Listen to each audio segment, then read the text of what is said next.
وعدہ پورا کرنے پر قرآن کا حکم۔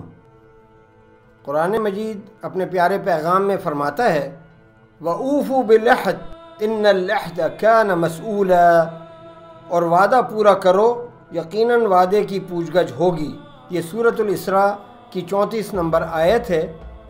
نبی کریم صلی اللہ علیہ وسلم نے فرمایا جو شخص وعدے کا پابند نہیں ہے اس کا کوئی دین نہیں ہے۔ اور ایک اور حدیث میں نبی کریم صلی اللہ علیہ وسلم فرماتے ہیں منافق کی 3 نشانیاں ہیں، جو بات کرے گا جھوٹ بولے گا، جو وعدہ کرے گا اس کی خلافی کرے گا، جو امانت رکھی جائے گی تو اس میں خیانت کرے گا۔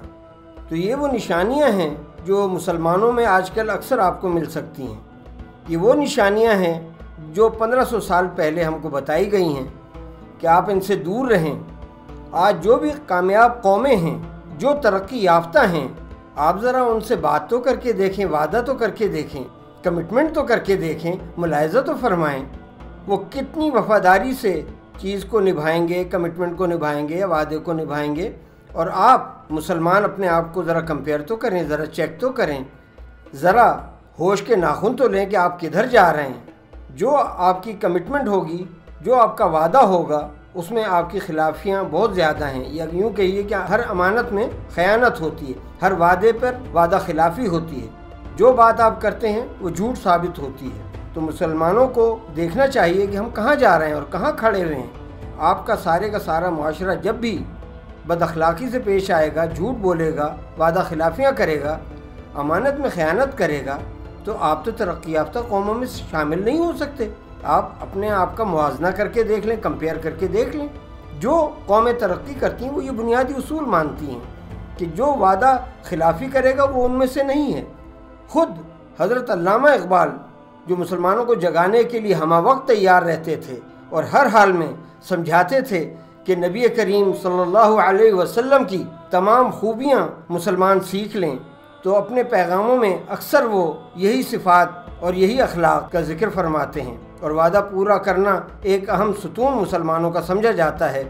مگر آپ ذرا مسلمانوں کی زندگی دیکھیں کہ مسلمان قوم کو دنیا میں حج اور عمرے پر جانے والی ٹاپ قوم کہا جا سکتا ہے، مگر کرپشن میں بھی مسلمان سب سے آگے ہیں۔ ہونا تو یہ چاہیے تھا کہ ہم 1500 سال میں مسلمانوں کو سچائی سکھا دیں کہ وعدے کی خلافی نہ ہو، ہم وعدوں کے پابند ہوں، جو بات کریں سچی کریں۔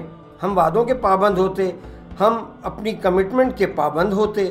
مگر مسلمانوں کو جب آپ چیک کریں گے یا موازنہ فرمائیں گے تو مسلمان قوم سب سے کرپٹ قوم مانی جاتی ہے۔ ایک اور نظم میں علامہ اقبال مسلمانوں کو جگاتے ہوئے نظر آتے ہیں، فرماتے ہیں سجدہ عشق ہو تو عبادت میں مزہ آتا ہے، خالی سجدوں میں تو دنیا ہی بسا کرتی ہے، لوگ کہتے ہیں کہ بس فرض ادا کرنا ہے، ایسا لگتا ہے کوئی قرض لیا ہو رب سے، تیرے سجدے کہیں تجھے کافر نہ کر دیں اقبال، تو جھکتا کہیں اور ہے اور سوچتا کہیں اور ہے۔ مراد یہ ہے جب آپ کا اخلاق اتنا گمراہ کن ہو جائے گا کہ آپ کہیں گے کچھ اور سمجھانا کچھ اور چاہیں گے، آپ کا وعدہ کیسے وفا ہوگا؟ آپ کیسے اچھے اور ترقی یافتہ قوموں میں شامل ہو سکیں گے؟ جب تک آپ کے الفاظ اور آپ کے دل کی آواز یکجان نہ ہو تو آپ ترقی کر ہی نہیں سکتے۔ یہ تو بنیادی سبق میں سے ہے۔ جو لوگ بات کرتے ہیں سچ کریں، جو وعدہ کریں سچ کریں، وہی قوم ترقی کرے گی، خواہ مسلمان ہو خواہ غیر مسلم ہو۔ اللہ تو سب کا رب ہے۔ تو یہ پوائنٹ ہمیں سمجھنا ہے کہ جو ہم گہرائی میں اسلام کا مطالعہ کرتے ہیں تو ہمیں یہ واضح نظر آتا ہے کہ جو لوگ اخلاق حمیدہ میں ہوتے ہیں یا اچھے اخلاق کے مالک ہوتے ہیں، صرف وہی ترقی کرتے ہیں۔ اس میں غور طلب یہ بات ہے کہ اس کا مذہب سے کوئی خاص اتنا تعلق نہیں ہوتا، کوئی غیر مسلم بھی ہو سکتا ہے، لیکن اللہ تعالیٰ سب کا رب ہے۔ جو قوم بھی ترقی کرتی ہے اس کے کردار کا غور سے ملاحظہ فرمائے تو آپ کو نظر آئے گا کہ ترقی یافتہ قومیں اپنی کمٹمنٹ کی پابند ہیں، اپنے وعدے کی پابند ہیں، کوئی جھوٹ بیانی نہیں کرتی، کوئی غلط نہیں تولتی۔ تو یہ اچھی اوصاف کہلاتی ہیں، اوصاف حمیدہ بھی کہلاتی ہیں۔ تو جو قومیں، جو لوگ یہ اپنا لیتے ہیں، اللہ تعالیٰ ان کو ترقی دے دیتا ہے، کیونکہ ان کا دل اور ان کا زبان ایک ہوتا ہے۔ جن کے 2 ہوں گے، سوچیں گے کچھ اور، کہیں گے کچھ اور، تولیں گے کم زیادہ، مذاق کریں گے، تو یہ لوگ ترقی نہیں کر پاتے۔ یعنی یوں کہیں کہ علامہ اقبال قرآن کریم کی ہدایات اور نبی کریم کی پیاری زندگی کو ہی مشعل راہ بناتے ہیں تو غلط نہ ہوگا، اور ہم کو ہر موڑ پر سمجھاتے ہیں کہ اگر آپ نے اپنے آپ کو جگانا ہے تو اسلام کی بتائی ہوئی پیاری پیاری راہ پر چلنا ہوگا۔ وہ فرماتے ہیں کہ اپنے دل کو صاف کر لیں اور اس کو پہچانیں، اور خود کو اور اپنے دل کو غور سے پڑھیں اور سمجھیں۔ اسلام کے پیارے راستے پر چلیں گے تو ہی ترقی ملے گی، ورنہ کرپشن میں، خیانت میں، غلط طریقے پہ چلنے میں آپ کو کوئی برکت بھی نہیں ملے گی اور آپ کی ترقی بھی نہیں ہوگی۔ وہ اسی کو خودی اور خودداری کا سبق فرماتے ہیں اور اسی پر زور دیتے ہیں کہ اپنے آپ کو پہچانو، جو کہہ رہے ہو وہی کرنا ہے تم نے، یعنی غلط کمٹمنٹ نہیں کرنی، یعنی سچ بولنا ہے، جو وعدہ کرو وہ پورا کرو، جو تولو وہ پورا تولو، تو وہی لوگ اور وہی قومیں ترقی کرتی ہیں۔ اور خود علامہ اقبال کا سارا پیغام اسی موضوع پر ہے کہ کچی باتیں مت کرو، ہمیشہ جو بات کرو وہ مکمل سوچ سمجھ کے پکے فیصلے کے ساتھ کرو، اور زبان کی پابندی کو وہ پورا خودی کا فلسفہ سمجھتے ہیں، اور یہی درس دیتے ہیں کہ خودداری، خود کو بیدار کرنا، یہی بنیادی سبق ہے آپ کا۔ مسلمان جب یہ سیکھ لیتے ہیں تو ان میں خودداری پیدا ہو جاتی ہے کہ جو میں نے کہا ہے اسے میں نے پورا کرنا ہے۔ جو جملہ بولو اتنا پکا ہو کہ جان بھی چلی جائے مگر تم اپنے جملے پر ڈٹے رہو، اور تم کو دنیا جہان کا قطعاً کوئی ڈر نہ ہو، صرف اللہ کی ذات کا ڈر ہو۔ اگر یہ کہا جائے کہ علامہ اقبال خودی کے فلسفے کو بہت پسند فرماتے تھے تو وہی وعدے سے وفاداری کرنا سکھاتا ہے، اور وہی خودداری جو ہے ہمیں اپنی کمٹمنٹ سکھاتا ہے۔ ان کے الفاظ اور ان کا پیار حضرت ابراہیم سے دیکھنے والا ہے کہ کمٹمنٹ جب حضرت ابراہیم کر لیتے ہیں، جب اللہ تعالیٰ سے وعدہ کر لیتے ہیں کہ تو ہی میرا رب ہے، تو پھر ان کو کوئی بادشاہ سمجھ میں نہیں آتا، کوئی نظر نہیں آتا۔ یہ حضرت ابراہیم کا خودی کا فلسفہ ہے، اور اسی کا سبق سکھاتا ہے کہ آپ اپنی خودداری کو سیکھ لیں اور جاگ جائیں کہ جو جملہ آپ بولیں اس پر آپ پورے اتریں، کوئی وعدہ کریں تو پورا کریں۔ یعنی علامہ اقبال اپنے ایک شعر میں حضرت ابراہیم کی بہت تعریف فرماتے ہیں، وہ اسی جملے پر اور اسی کمٹمنٹ پر تعریف فرماتے ہیں جو قرآن نے بھی تعریف فرمائی ہے۔ بے خطر کود پڑا آتش نمرود میں عشق، عقل ہے محو تماشا لبے بام ابھی۔ مراد یہ ہے کہ ابھی صدیاں بھی گزر گئی ہیں، انسان ابھی بھی سوچتا ہے کہ اگر مجھے آتش میں ڈالا جائے تو میں تو جل جاؤں گا، تو عقل میری محو تماشا ہے، یعنی ابھی باتوں میں ڈوبی ہوئی ہے، خیالوں میں کھوئی ہوئی ہے، ڈری ہوئی ہے کہ میں اگر چھلانگ لگاؤں گا تو میں تو جل جاؤں گا۔ تو مراد یہ ہے کہ بے خطر تو وہی کودے گا نا جو عاشق ہوگا، جو اپنی جملے پر وفادار ہوگا، اپنے جملے کا خیال رکھے گا اور اپنے وعدے کا، اپنی زبان کا، اپنی کمٹمنٹ کا پورا ہوگا۔ اور اپنے عارفانہ طریقے سے مسلمانوں کو علامہ اقبال سمجھاتے ہیں، پختہ ہوتی ہے اگر مصلحت اندیش و عقل، عشق و مصلحت اندیش تو ہے خام ابھی۔ مراد یہ ہے کہ جب تک آپ کا جملہ، آپ کا عشق، آپ کا ولولہ کسی موضوع پر آپ نے کوئی کمٹمنٹ اگر کرنی ہے یا کوئی فیصلہ کرنا ہے، کوئی وعدہ کرنا ہے، کوئی کمٹمنٹ، اس کو وہ عشق فرماتے ہیں۔ تو جو آپ نے وعدہ کرنا ہے یا عشق آپ کو کسی چیز سے ہے، اگر عشق آپ کا مصلحت اندیش ہو جائے تو علامہ اقبال اس کو خام عشق سمجھتے ہیں، یعنی وہ آدمی ابھی تک پختہ نہیں ہوا ہے، اپنی بات پکے طریقے سے نہ کرتا ہے، نہ سمجھا پاتا ہے، نہ دل میں پکا ہے، نہ زبان کا پکا ہے، تو جو بات وہ کرتا ہے وہ کچی کہلائے گی۔ تو اس کو فرماتے ہیں خام جملہ ہے، خام بات ہے، یعنی کچی بات ہے۔ ہم لوگ اردو میں عام طور پر خام مال بھی استعمال کرتے ہیں لفظ، یعنی ابھی وہ پختہ مال نہیں ہوا ہے۔ تو مراد یہ کہ انسان جب ہی پختہ ہوتا ہے جب اپنے کام توجہ سے کرے گا، ورنہ عقل تو چالاکی سکھائے گی، وہ تو کہے گی کہ ابھی چھلانگ نہ لگاؤ، تم ابھی کچے ہو، تم آگ میں جل جاؤ گے، تو وہ تو ڈرائے گی۔ تو عشق اگر مصلحت اندیش ہو جائے تو وہ خام کہلاتا ہے۔ تو یہ علامہ اقبال کا خودی کا فلسفہ ہے کہ اپنی کمٹمنٹ پر پورا اتریں، اپنے وعدے کو پورا کریں، اور جب تک آپ وعدہ پورا نہیں کرتے تو آپ خود بھی اچھے انسان نہیں بنتے، اور رفتہ رفتہ اگر آپ کا معاشرہ بھی انہی برائیوں میں، جیسے مسلمانوں کا معاشرہ آج کل گھرا ہوا ہے غلط کمٹمنٹ کرنے پہ، غلط وعدہ کرنے پر، غلط بات کرنے پر، تو ہم لوگ ترقی یافتہ کہلاتے نہیں۔ مسلمان کو لازم ہے کہ وہ کوئی ایسا جملہ نہ بولے جو پورا نہ کر سکے، یہاں تک کہ جب انسان بددلی سے اور کمزور یقین سے بات کرتا ہے تو علامہ اقبال اس کو کمزور دل اور اس کے کمزور دل کی دھڑکن کو بھی بعض دفعہ بڑے غور سے مطالعہ فرماتے تھے اور سن لیتے تھے۔ اسی لیے ان کو صرف عالم نہیں کہتے لوگ، بلکہ علامہ کا لقب دیتے ہیں، جو بہت کم لوگوں کو دنیا میں نصیب ہوتا ہے، کیونکہ وہ ایک بات کو اتنی گہرائی سے محسوس کرتے ہیں کہ اس کا دل کمزور کیوں پڑتا ہے، یہ مضبوط کب ہوتا ہے۔ تو جب انہوں نے جگایا تھا تو وہ ایک فلسفہ آپ کو یاد ہے کہ علامہ اقبال اتنے غور سے فلسفہ سمجھتے تھے، اور مسلمانوں کو جب جگایا کہ آپ اپنی کمٹمنٹ پر پورے اتریں تو پاکستان لے کر دکھا دیا انہوں نے، جو ناممکنات میں شامل تھا۔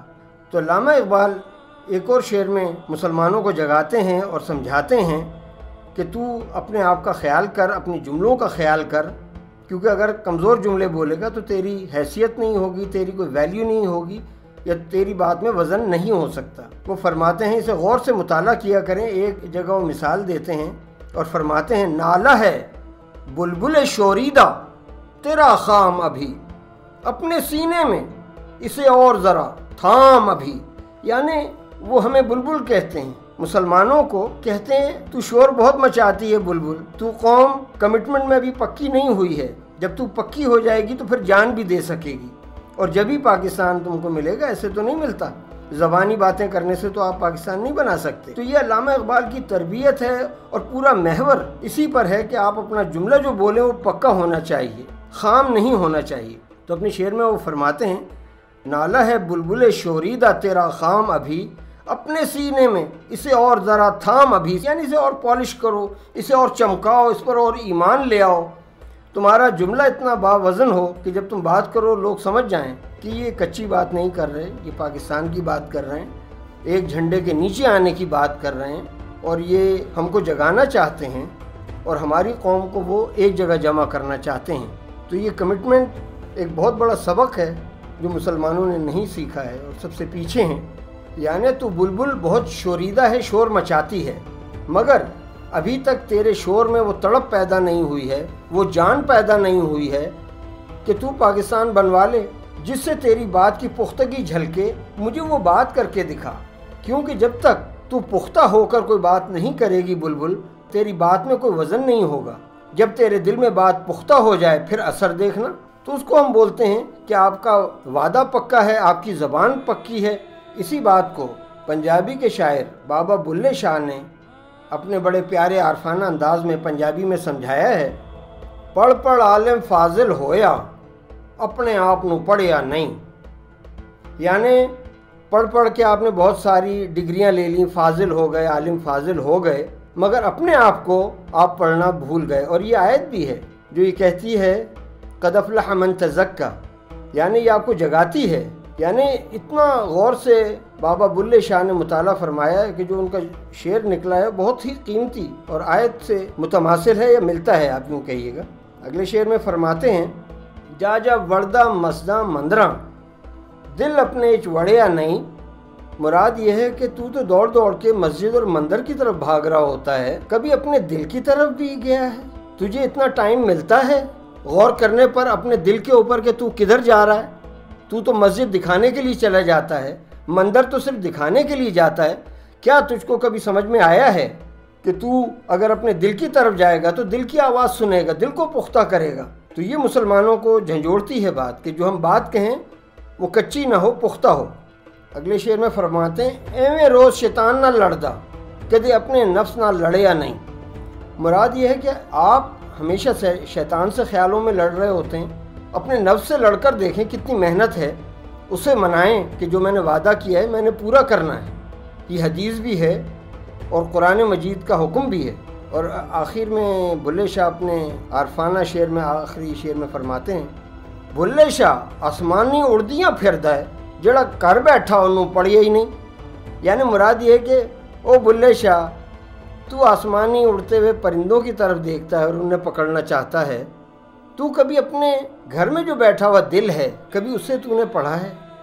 تجھے ٹائم ملا ہے کبھی غور کرے کہ دل کو منا لے، جو تو جملہ بولے وہی تیرا دل بولے؟ تو اس کو وعدہ وفائی کہیں گے، اور اگر تو نے دل سے پکا وعدہ نہ کیا ہو تو ہم کہیں گے کچا وعدہ کیا ہے اور تو ایک کچا جملہ بول رہا ہے۔ مراد یہ کہ جب تک آپ کا جملہ پکا نہیں ہوتا آپ کی بات میں وزن نہیں آتا۔ یعنی یہی خودی کا فلسفہ ہے اور خودی کا درس ہے اور عارفانہ کلام ہے کہ جب آپ کی سوچ سمجھ اتنی پختہ ہو جائے کہ جو آپ فیصلہ کریں اس پر آپ ڈٹے رہیں تو ہم کہیں گے آپ بات کے پکے ہیں اور آپ سچے آدمی ہیں، سچے مسلمان ہیں، پھر اس پر ڈٹ جائیں، تو تبھی آپ پختہ بات کریں گے۔ اور جو بات یا وعدہ آپ کریں گے تو وہ صرف زبانی کلامی نہ ہوگا، بلکہ آپ کا جملہ مکمل یقین سے مکمل ہوگا۔ مکمل یقین سے جب آپ بات کریں گے تو اس کا وزن زیادہ ہوگا۔ تو جب بھی آپ اس فلسفے کو سمجھ جاتے ہیں تو خودی کا فلسفہ اور عشق کا فلسفہ آپ سمجھ جاتے ہیں۔ یہ وعدہ کرنا اور کمٹمنٹ کرنا، اسے پورا کرنا، نبھانا، یہی وہ فلسفہ ہے جو مسلمانوں کو بہت پہلے 1500 سال پہلے سمجھایا گیا۔ تو اب آپ خود غور سے مسلمان قوم کو دیکھ لیں، یہ کہیں سے آپ کو خوددار اور وعدے کی پابند لگتی ہے؟ یہی قرآن کا سبق نبی کریم صلی اللہ علیہ وسلم نے ہم کو 1500 سال پہلے سنایا، اور علامہ اقبال نے ہم کو تربیت دی، مگر ہماری قوم ابھی تک پیچھے ہے اپنی کمٹمنٹ میں، اپنے وعدے کرنے میں۔ ہم لوگ بہت پیچھے ہیں۔ ہمارا مقابلہ اگر آپ دوسری قوموں سے کریں تو ہم بہت پیچھے ہیں۔ یعنی ایک مثال ہے کہ جنگ بدر میں ہم لوگ 313 تھے اور کفار 1000 تھے۔ آپ ایمان کا اور وعدے کا اور کمٹمنٹ کا اندازہ لگائیں کہ اپنی زبان اور اپنے وعدے پر ہر حال میں نبی کریم ڈٹے رہے اور انہوں نے وعدہ پورا کیا۔ یہی ہم کو سبق ملتا ہے کہ ہر اچھے اور برے وقت میں اپنے وعدے کو پورا کریں۔ اس پیغام کو اوروں کو بھی سنائیں اور ہو سکے تو ترجمہ بھی فرمائیں۔ شکریہ۔